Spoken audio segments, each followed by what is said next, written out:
A paz do Senhor, meus irmãos, chegamos na lição número 7 e o título desta lição é Marcos, Jesus é o servo. O Evangelho de Marcos, ele busca apresentar o Senhor como um obreiro, como alguém que tem uma missão. E para isso a gente precisa trazer algumas informações literárias para os nossos alunos, de forma que eles tenham um conhecimento prévio do que se trata este livro. Eu sei que para alguns teólogos não se pode falar livro, se fala evangelho, mas é um livro que tem a mensagem do evangelho de Jesus Cristo. Bom, o primeiro ponto é entender o nome. O nome de Marcos, na realidade, é João Marcos, que é um nome hebraico junto com um nome latino. E aí no nome hebraico ele tem o seguinte significado: Yahvé ministrou graça. Yahvé é aquele que entrega graça, que dá graça, que trabalha pela graça. E o seu nome latino, Marcos, né, significa um grande martelo.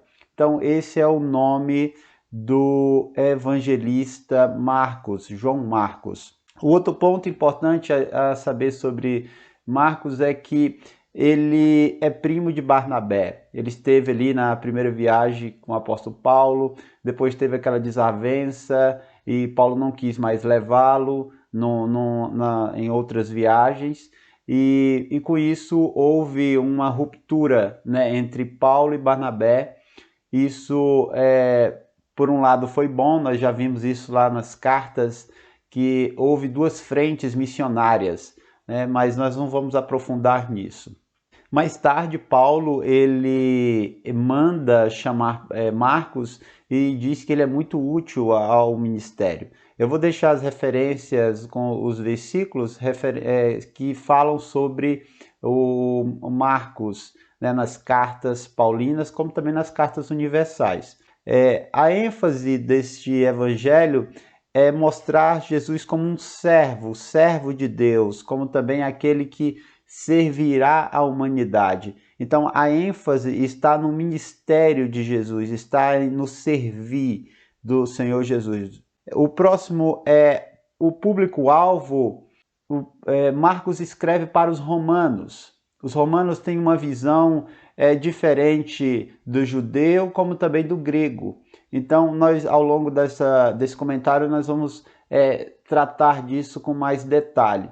Para que Marcos escrevesse este evangelho, a sua fonte foi o apóstolo Pedro. Ele foi discípulo do apóstolo Pedro. Então, tudo que ele relatou neste evangelho é a visão que o apóstolo Pedro tinha do Senhor Jesus. O outro ponto é que este evangelho ele possui 16 capítulos. E aí vem uma sugestão a você, meu irmão, minha irmã, professor, professora. No manual da Escola Bíblica Dominical, do pastor Claudio de Andrade, publicado pela CPAD, ele diz que quando nós vamos ministrar, é interessante que nós possamos ler o livro inteiro, a qual nós estamos trabalhando a lição.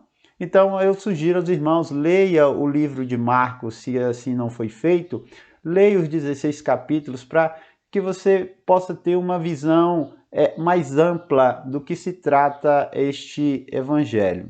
Quando nós começamos a ler o livro de Marcos, nós já vimos muita ação, movimento. O Senhor Jesus está em movimento o tempo todo e ele está fazendo, ele está curando, ele está expulsando demônio, ele está fazendo milagres. Então é um livro muito dinâmico, já começa o Senhor Jesus trabalhando mesmo. Então a ênfase está no ministério, o Senhor Jesus como obreiro. Feita essa introdução, vamos para o tópico 1, que tem por título O Antigo Testamento fala sobre o servo ungido. A visão do romano em relação ao obreiro, ela é muito diferente de uma visão de outras etnias. Marcos escreve, coloca assim, porque o romano ele tinha uma visão daquele que tem grandes feitos, sabe? Do cônsul, do tribuno que é enviado para uma localidade, ele faz benfeitorias.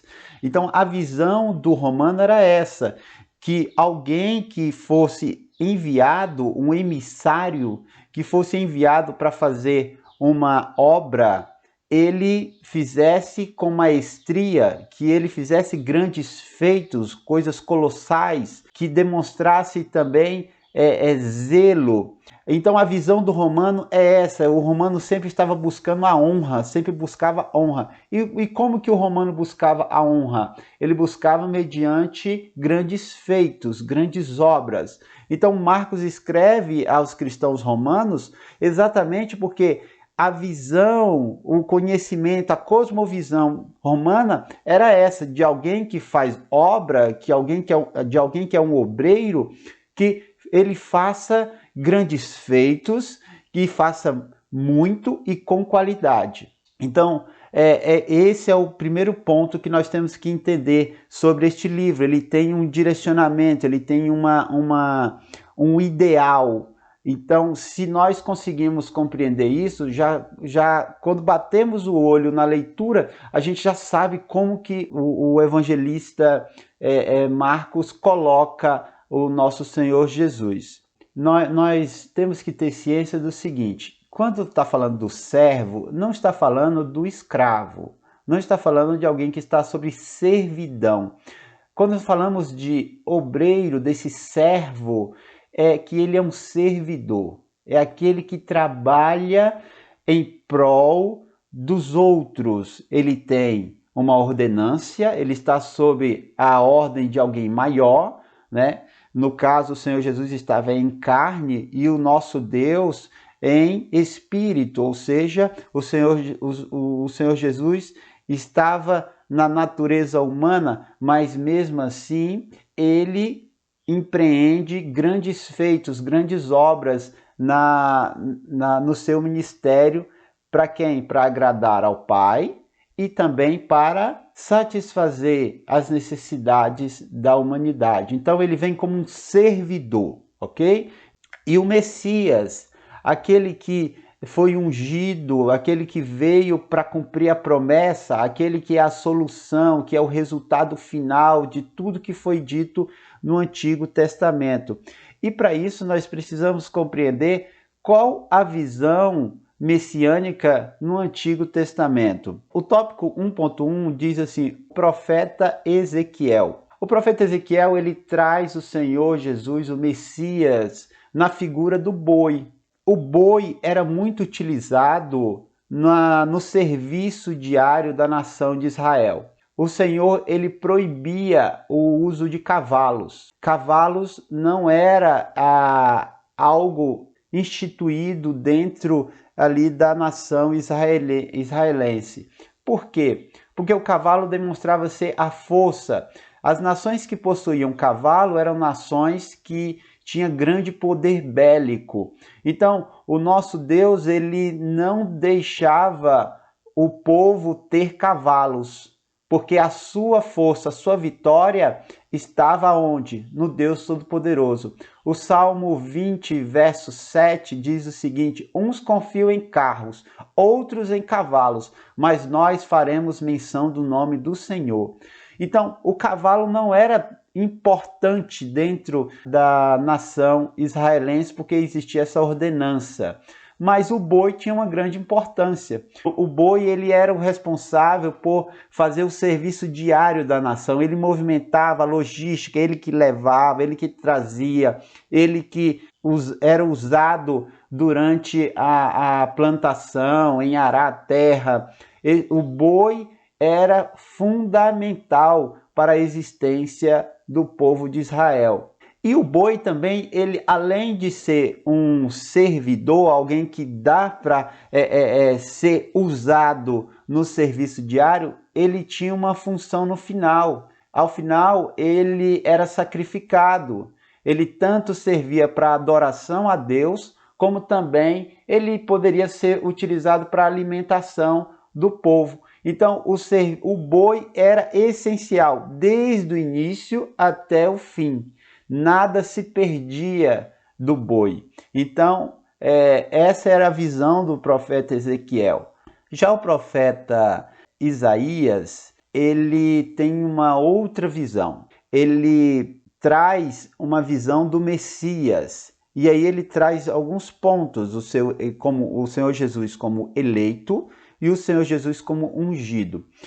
É importante, eu quero sugerir aqui aos irmãos e às irmãs, que faça a leitura de Isaías 42 com seus alunos. É muito importante fazer essa leitura, porque é aqui que nós vemos a incumbência do ministério do Senhor Jesus, de forma que aponte lá para frente, que prospecta o Senhor Jesus na sua primeira vinda, já como o Messias.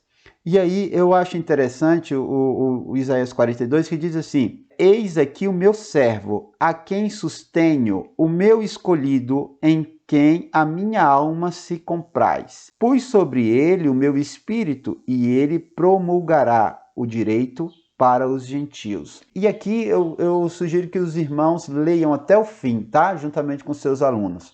É o testemunho do próprio Deus. É aquele que está dando a missão.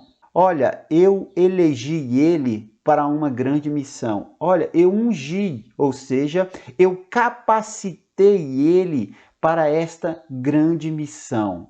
E eu tenho prazer nele, eu tenho muito prazer nele.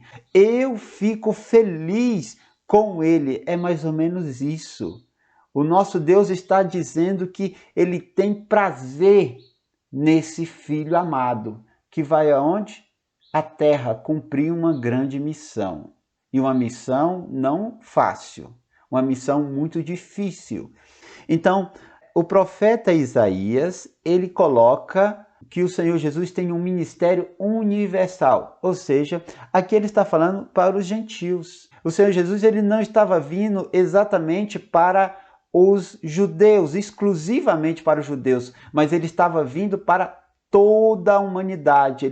O Senhor Jesus possuiu e possui um ministério universal. Hoje, esse ministério está com a igreja. O Senhor Jesus otorgou, ele deu à igreja esse ministério universal. De quê? De propagar os grandes feitos do Senhor e colocá-lo como o Salvador da humanidade, onde o homem pode encontrar socorro, salvação. O tópico 2, ele diz o seguinte: Jesus como servo sofredor. O Senhor Jesus, ele já estava ciente que o seu ministério não seria fácil, que ele seria rejeitado, que ele sofreria. O evangelista Marcos, ele coloca exatamente isso, esse sofrimento, essa rejeição. Se os irmãos observarem em Mateus 23, verso 37, diz o seguinte: quantas vezes quis eu ajuntar os teus filhos, como a galinha ajunta os seus pintos debaixo das asas, e tu não quiseste. O Senhor Jesus, ele sofreu rejeição para aqueles que eram os eleitos, aqueles a qual o Senhor havia prometido lá para Abraão, prometido aos patriarcas uma grande salvação, mas ele foi rejeitado. E o Senhor Jesus, ele sofre nas suas emoções, porque ao ser rejeitado, há um sentimento de tristeza, há aquela visão de quanta ingratidão. Eu só vim fazer o bem, mas quanta ingratidão. Então, às vezes nós imaginamos o Senhor Jesus apenas aquele que sofreu lá na Via Dolorosa, lá no Calvário. Não, o Senhor Jesus ele já sofre durante o seu ministério é sofredor, é aquele ministério diário, sabe? Aquelas questões que vinham à mente, de ver todos os dias as pessoas rejeitando, colocando ele em dúvida, em xeque, né? Em dúvida na mente das pessoas, mas em xeque, aquele que as pessoas zombavam. Já começou aí, o ministério é sofredor. Às vezes na obra do Senhor, meus irmãos, nós encontramos grandes dificuldades. E nós pensamos que vai ser tudo fácil e nunca será. Na obra de Deus, as coisas sempre serão difíceis. Então, aqueles que se propõem a trabalhar para o Senhor como obreiro, esses vão sofrer grandes rejeições, vão sofrer questões emocionais, mas isso não pode nos parar. O que nós precisamos fazer? Pedir ao Espírito Santo. Ele é o nosso paracleto, aquele que está junto, aquele que vai nos auxiliar no dia a dia. Então, é não desistir. A obra, ela é dura, ela é pesada, tem muita ingratidão por parte daqueles que nós estamos servindo. Foi assim com o Senhor Jesus, por que não seria conosco? Então, o que nós não podemos fazer é desistir. O Senhor Jesus foi um servo que manteve a sua fidelidade a Deus, como também o seu amor para com a humanidade, com aqueles que rejeitava.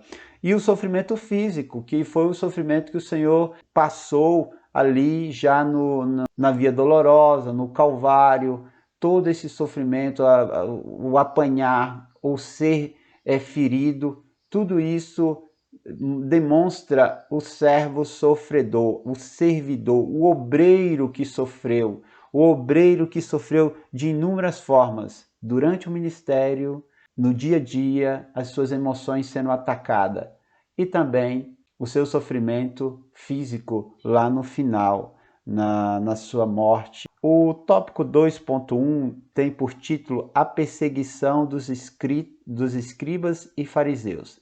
Nós primeiro temos que compreender quem são essas pessoas. Quem são os escribas? E aí, a origem dos escribas, eles surgiram ali no século 6 a.C. Né? O seu ofício diário era interpretar a lei. Eles também eram mestres da lei, eles também eram copistas, eles copiavam o texto sagrado para que ele não se perdesse. Né? Eles trabalhavam com questões de serem muito legalistas, ou seja, o que é um legalista? Legalista é aquele que vive pelas regras. Ele está muito focado nas regras, muito focado na lei. E aí eu quero trazer aqui o que a Almeida acrescenta. A salvação é pela graça. Somos obedientes porque somos salvos e não para sermos salvos. A nossa obediência, ela é refletida porque nós cremos que isto é benéfico. Agora o legalista não. O legalista, ele busca se apresentar de inúmeras formas, sabe? Ele quer demonstrar obediência, ele quer demonstrar que ele é muito santo. Ele está muito preocupado em demonstrar. Mas o verdadeiro salvo, ele não tem essa preocupação, porque obedecer para ele é muito natural. Ele não tem a preocupação de ficar demonstrando para as pessoas, de ter uma publicidade em relação a isso. Ele é obediente porque ele é salvo. E não ele fica buscando, sabe? Eu tenho que obedecer, a qualquer custo porque eu tenho que ser salvo. Não. O verdadeiro cristão, ele obedece porque ele ama a palavra, ele ama a Deus. Ele não tem essa preocupação de ficar querendo demonstrar santidade. Ele é naturalmente, ou seja, a obra santificadora foi feita em sua vida de forma eficaz. Ele absorveu com eficácia essa doutrina. Então ele não tem essa preocupação. E os escribas eram legalistas. Eles buscavam a aparência, demonstrar a qualquer custo.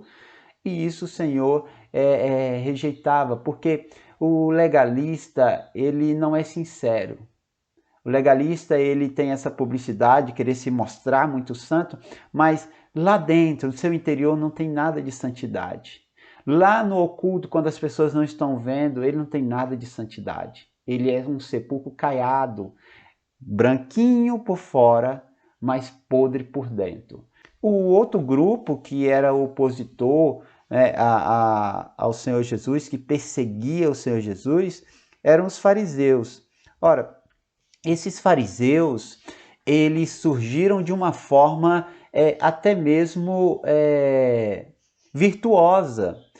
Eles surgem lá no século II a.C. Lá em teologia, quando a gente estuda a história de Israel, é falado sobre os macabeus. E aí até a Bíblia Católica tem 2 livros relacionados aos macabeus, que basicamente houve uma família de sacerdote que se levantou contra os gregos, de forma que eles lutaram contra os gregos e venceram. O livro de Macabeus não é canônico, porém ele serve como fonte histórica. E os fariseus surgem exatamente durante esse período. Só que no início, os fariseus eles eram muito próximos do povo, eles tinham um apreço pelo povo e o povo tinha um apreço por eles. Mas, com o passar do tempo, os fariseus foram ficando importantes, poderosos, e eles foram se afastando do povo, se afastando da população. E isso deixou eles orgulhosos, né? Era uma classe política, esses fariseus eram uma classe política e também um partido. Era um partido do Sinédrio, que nós vamos ver no tópico mais à frente. Eles eram tanto políticos como religiosos. Eles estavam tanto lá dentro do Sinédrio, como também alguns deles eram sacerdotes, pertenciam, eram ortodoxos. Se nós pudermos analisar, fazer uma comparação, eles eram muito parecidos com o judeu ortodoxo de hoje, sabe? Aquele que usa as trancinhas, o chapéu, o quipá, andam sempre de preto, muito focado na lei. Eram como eles. Hoje, se você falar em Jesus Cristo em Israel e um ortodoxo daquele ouvir, ele cospe no chão, eles jogam pedras. Então tem áreas lá em Israel que não pode ir qualquer um, só os ortodoxos podem estar ali. Então eles são muito ferrenhos. Esses fariseus, eles eram assim, odiavam a Cristo. Não estou dizendo que todo ortodoxo, judeu ortodoxo, odeia. Eu estou dizendo que muitos deles fazem isso. Isso você pode ver na história, que as pessoas relatam quando vão a Israel. Você pode ver também no YouTube, em vídeos que eles rejeitam, jogam pedras, você pode ver em reportagens, documentários, tá? Mas não estou generalizando. O que eu estou dizendo é que os fariseus, eles eram assim, raivosos, muito focados na sua tradição e não permitiam que Cristo tivesse algum tipo de espaço a eles. E além deles, impediam que fosse que o povo recebesse a mensagem. Eles lutavam contra o Senhor Jesus o tempo todo. Esses fariseus viviam de aparência, né? Também eram legalistas, eram muito focados na forma como eles se apresentavam perante as pessoas e queriam sempre estar com aquela ideia, aquela áurea de santidade, onde as pessoas olhassem, vissem e respeitassem pelo que eles demonstravam. Mas eles estavam distantes do que o Senhor nosso Deus propôs. Eles se afastaram, ficaram orgulhosos, invejosos, enciumados, quando viram o Senhor Jesus, que tinha uma proximidade com o povo, que ensinava o povo de forma clara, de forma lúcida e compreensível. Então eles ficaram invejosos, porque tudo que eles queriam era o status. Todo político quer o quê? O povo próximo dele, o povo ovacionando. E eles ficaram enciumados, porque eles perderam isso, eles se afastaram do povo. Mas o Senhor Jesus, ele veio e se aproximou e trouxe uma nova forma de servir. Servir a Deus e servir ao povo, seu ministério. O tópico 2.2, ele tem por título a condenação do Sinédrio. Nós precisamos entender que o Sinédrio era uma espécie de tribunal. Existia o Sinédrio menor nas cidades em volta de Jerusalém, ali em Israel, nas cidades menores, existia o grande sinédrio. Nas cidades menores, eles possuíam de 23 a 25 membros.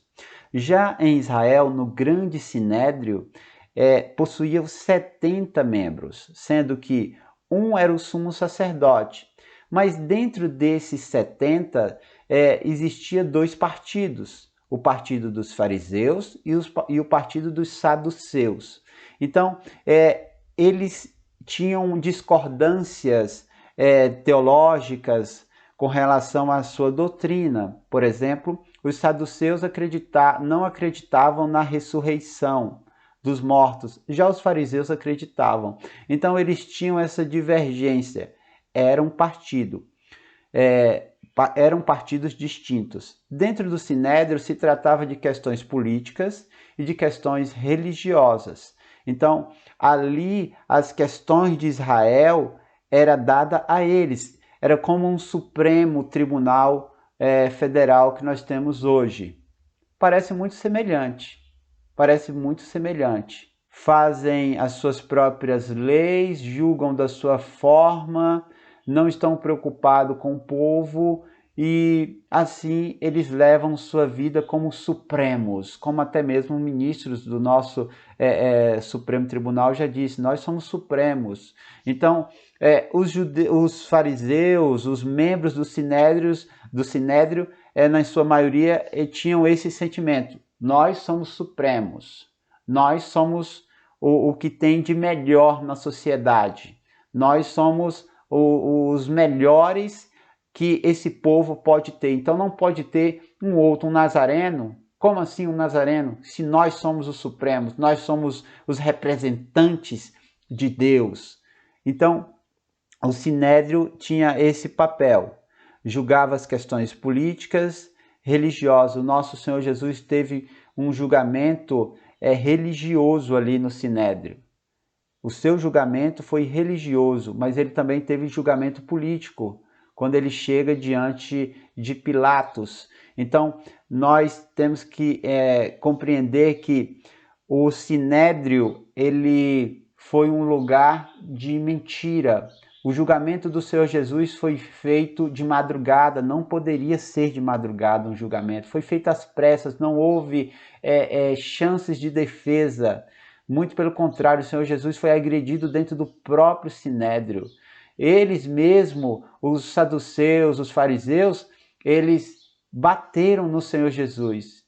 Os escribas estavam dentro desses partidos, tá? Então, havia escribas dentro do partido dos fariseus, como também existia escribas dentro do partido dos saduceus. Então o Senhor Jesus foi completamente injustiçado. O lugar que era para ser julgado as causas com justiça foi um lugar de grande injustiça. Então o Sinédrio, ele não cumpriu o seu papel de justiça, muito pelo contrário, ele foi injusto, corrupto, de forma que o Senhor Jesus ali foi condenado e agredido de todas as formas. O Sinédrio ele foi destituído com a queda de Jerusalém no ano 70, quando os romanos destruíram Jerusalém, ok? Então, o Sinédrio deixou de existir ali no ano 70 com a queda. O tópico 3, ele tem por título o seguinte, o ministério do servo. Qual é a definição de ministério? E aí eu coloquei assim, pode ser a execução de uma tarefa, de uma obra, de uma atividade, de um trabalho, mister. Também a ocupação exercida por alguém, cargo, função, profissão. Essa é uma definição do Oxford. Então, olha só, esse ministério, o Senhor Jesus, esse servo, ele não veio apenas, eu vim sofrer. Não, ele tinha uma incumbência. E aí, mais uma vez, Isaías 42. Ele tinha uma incumbência, ele tinha uma missão, ele era o emissário. O que é o emissário? É aquele que é enviado com autoridade, com responsabilidade e com resultado, frutos. Então o Senhor Jesus ele veio exatamente assim, ele foi enviado pelo Deus Pai, ele tinha uma missão, ele começou a executar essa missão, ele tinha uma ação dinâmica e ele tinha um propósito para quê? Para chegar ao fim e ser sacrificado ao nosso Deus, para a remissão dos pecados da humanidade. Esse ministério do Senhor Jesus é um ministério completo.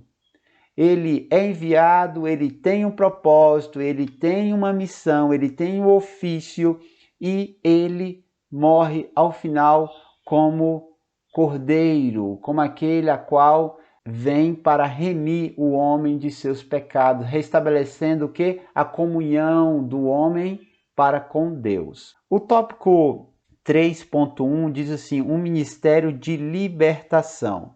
Quando nós começamos a ler o Evangelho de Marcos, nós observamos que o Senhor Jesus está o tempo todo expulsando demônios.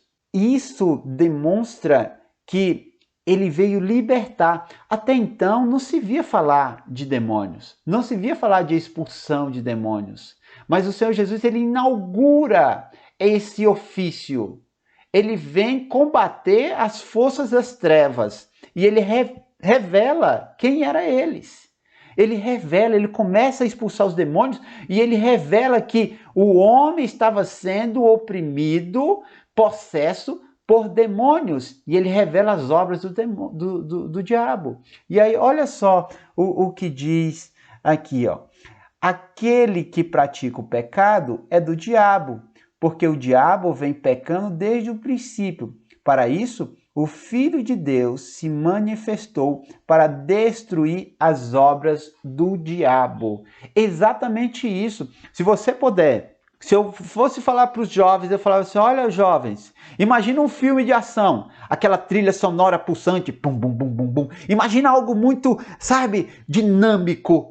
Um filme de ação começando, o Senhor Jesus já começa frenético. Começa ali sendo, o evangelho começa sendo mostrado ali, o João Batista vindo como aquele que anuncia a vinda daquele emissário, mas depois começa frenético, expulsando o demônio, curando os enfermos, fazendo algo, sabe, dinâmico o tempo todo. E o Senhor Jesus, ele vem e começa a revelar, expulsando os demônios, revelando as obras do diabo, revelando que o diabo existe, que o diabo trabalha, que o diabo está aprisionando as pessoas, e ele vem para libertar. O Senhor Jesus, ele é o libertador do ser humano. De quem? Do pecado, do diabo, dos demônios. O Senhor Jesus, ele vem dessa forma. Ele revela as obras diabólicas e anula também. Esse é o importante. Outro ponto importante em sabermos que o ministério de Jesus, ele é compartilhado. Ele nos deu poder para que nós possamos também impor a mão sobre os enfermos e eles serem curados. Expulsar os demônios. O Senhor Jesus, ele nos deu isso. Não como algo pirotécnico. Se nós, quando os irmãos já devem ter visto, observarmos o Evangelho de Marcos, o Senhor não permitia que os demônios falassem. Ele mandava calar e expulsava.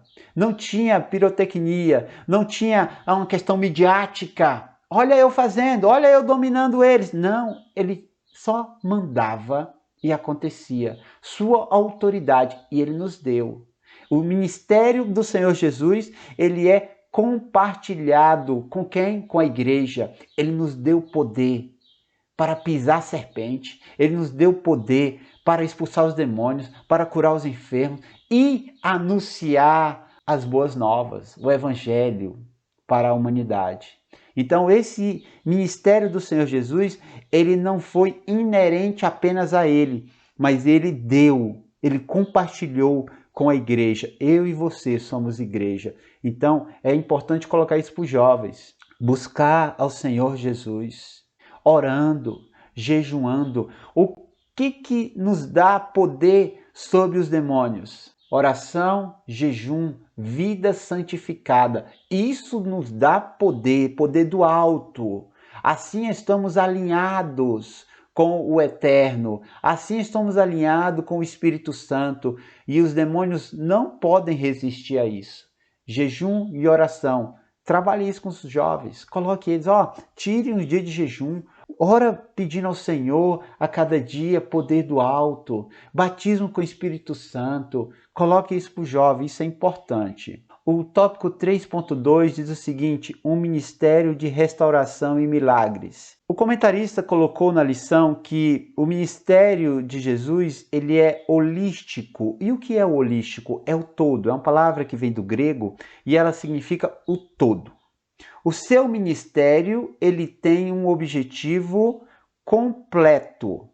Ele trabalha tanto a questão espiritual, a questão física e a questão emocional. Ele salva o homem de uma condenação eterna. Ou seja, esse homem agora ele é restabelecido espiritualmente com o Eterno, com o Deus Pai, com Deus Todo-Poderoso.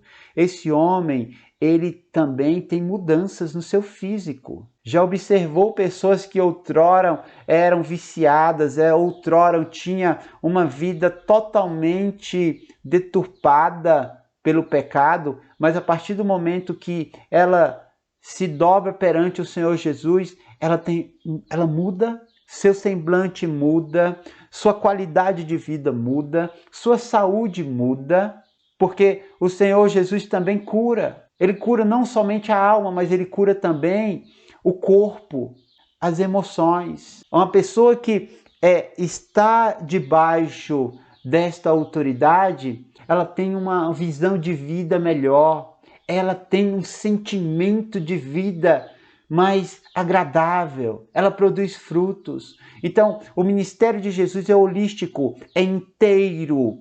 Ele não faz apenas uma coisa aqui ou ali, não. Ele, quando o homem se dobra perante ele, ele trabalha na sua amplitude, ele trabalha espírito, alma e corpo, ele muda tudo, ele transforma. Esse é o ministério desse servo, um servo que tem uma obra completa para todo aquele que se dobra perante ele, reconhece ele como Senhor e Salvador Jesus Cristo. Portanto, meus irmãos, este foi o comentário dessa semana. Espero que tenha contribuído de alguma forma e que você possa transmitir isso cheio do Espírito Santo para a sua classe. E meus votos é que você seja uma tocha diante da sua classe e que o coração dos seus alunos comece a arder quando você falar, que haja mudança, que você seja o obreiro, a obreira a qual o Senhor compartilhou um ministério. E esse ministério foi nos dado, o ministério de ensinar. O Senhor Jesus foi um grande mestre e é um grande mestre mediante a sua palavra, o que ele deixou. E ele deu isso, é um ministério, ele deu a nós. Que você possa ser útil à sua igreja, ser útil à sua classe, ser útil aos jovens.